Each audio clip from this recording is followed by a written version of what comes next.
Now, where did I leave that VHS? Obviously not in my hand. Okay, for the love of VHS. It's nothing worse when you lose a VHS and you go, where did I put that? Who did I lend that to? It's like, still remember piecing. Okay, welcome to the review of Rant Random. This isn't an extraordinary film, it actually is. This is the Videoman. Now, my friend Dan at work, he's going, oh, this looks like your cup of tea. And I took one look at it and I just bought it straight away. Hadn't heard anything about it. It's basically got like a cardboard box around it, which is designed to look like an old VHS tape. Even the cover as well. It's got, you know, when you would pull it out on the side. Now, it's got an anti-80s nostalgia. Horror fans will be like, I'm a massive VHS collector. And obviously, follow my channel the last couple of years.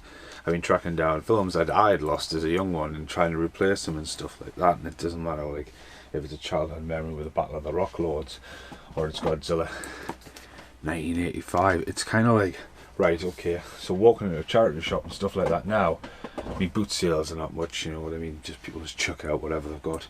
But when you walk in and you've got a little story about how you found a VHS, or the simple fact that you still own a VHS that still has its receipt in from 1997, and you keep that VHS, it's your favourite VHS, then about 15 years later after you buy it, you actually meet Christian Slater and he signs it, you know.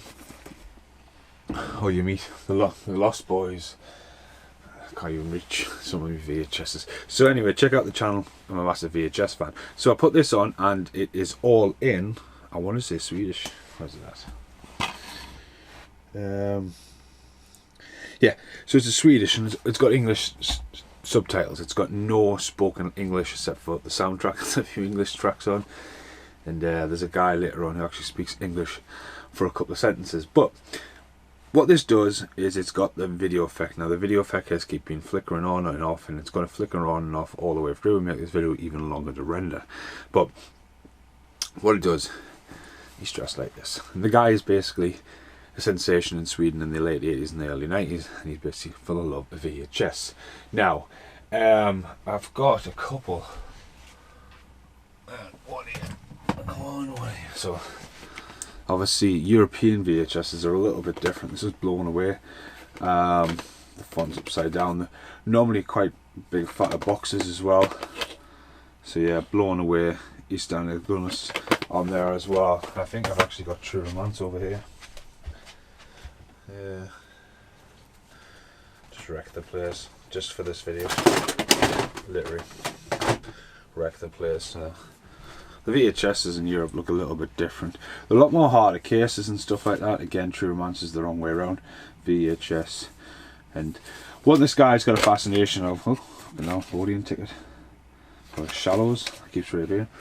This guy's got what my friend Casper has. And that's the OCD of putting all the films together in spines, and he likes, he's a collector.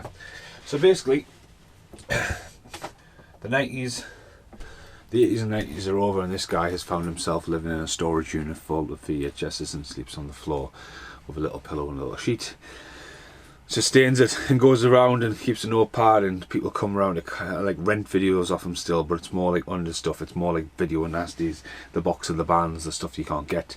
And he gets very curious. He's very anal about people borrowing stuff and when was the last time they had their VHS player service and stuff like that. So it's great because a lot of the spoken dialogue in this, he's angry. He's angry about DVD, he's angry about Blu-ray. 4K is not mentioned, but he's angry. And he's trying to adapt and he's struggling, and he's going to get evicted. His marriage is over. And the score, instantly while this film was playing, I googled the score. The score is not available, but it's absolutely fantastic. Carries that 80s nostalgia vibe as well. Something I would definitely buy straight away on vinyl. And the look's alright. It's got this Eastern European look. You know, very extracted, very drained of colour, very purple. So I try to keep the purple light on, you know, like if I literally kill this light. It's got a very, very purple dark. It's very dark in a lot of places. And then a lot of light sometimes. So basically what happens is, he meets this lady. And she's selling a box of VHS, and he just wants to buy this one tape, and she's getting, no, take the whole box. So he's getting, right, I'll take the whole box. And this VHS he gets is extremely rare, and there's a person called the Faceless.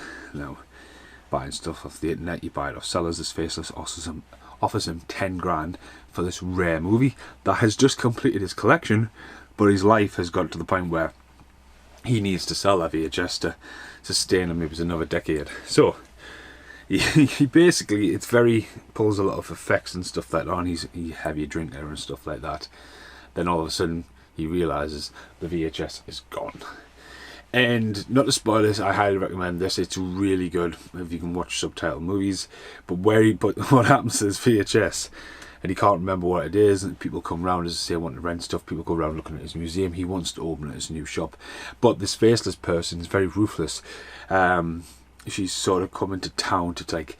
She wants this VHS. So this VHS is quite rare, and like VHSs do. You mean, you do see some very, very rare VHSs out there. And it doesn't matter if people put up the prices. It's like Thomas Hodge has made this fantastic book about the love of VHS. And what you get with this is you just get all these, look at that Ghost Chase there, all these nostalgic covers that people want. Some of the original artwork on VHS is absolutely fantastic. A lot of it gets lost. Do you know what I mean? So this is an amazing book if you want to pick this one up. The Thomas Hodge, the Dude Designs. But yeah, he basically just runs around trying to find this VHS, and it does have some funny bits about it.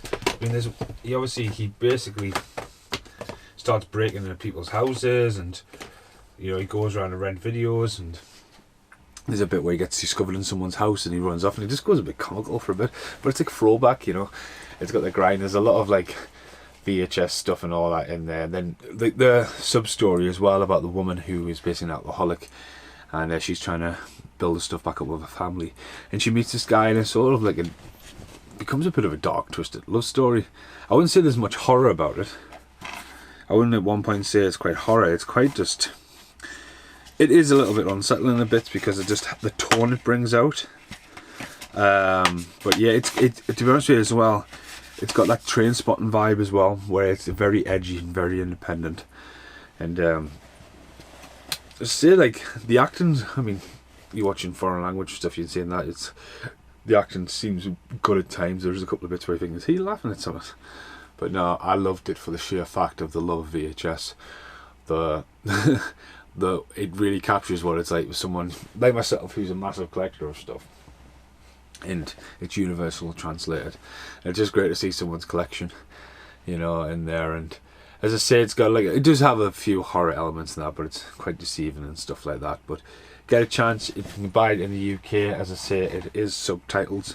It's got a lush cover. Fright Fest presented it as well. VHS is dead, an absolute must see. It's an 18. I could have said you probably got away with a 15 for this. You know what I mean? But it's an 18. So definitely check out Videoman. See you in the outtakes. So I said you in the outtakes, I'm actually just quickly filming this. I was really inspired by it.